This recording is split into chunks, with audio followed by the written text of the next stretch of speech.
Tonight in Fox Safety, the Shreveport Police Department is dealing with a critical shortage of officers. Chief Ben Raymond explains the measures they're taking to ensure public safety remains the same. Starting Tuesday, SPD patrol officers will stop responding to certain calls. So restructuring calls for service has actually been a conversation that's been ongoing probably my entire career.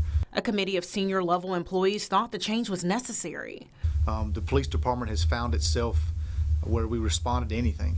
So if you called and said you needed police, we would show up and then determine once we got on scene, is this really something that the police department should be addressing, or can we pass you on to perhaps an organization better suited for your needs.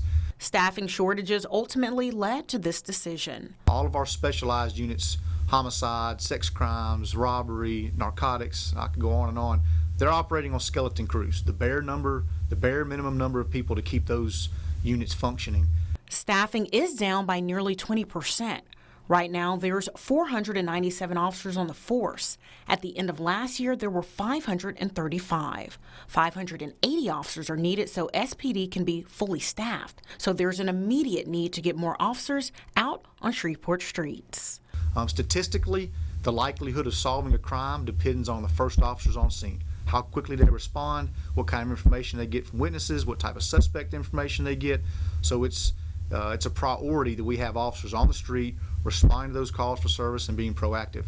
Officers will no longer respond to animal complaints. Home. If it's a lost dog that looks like it needs a home, historically, police department would respond to that. And we'd get on scene, we'd say, okay, this really isn't our forte, we're going to direct you to animal control services. Now we're just not going to send an officer to. Civil matters and private property accidents will also no longer be a priority. So that we have more officers available when we do have those high priority or those true emergency calls come in.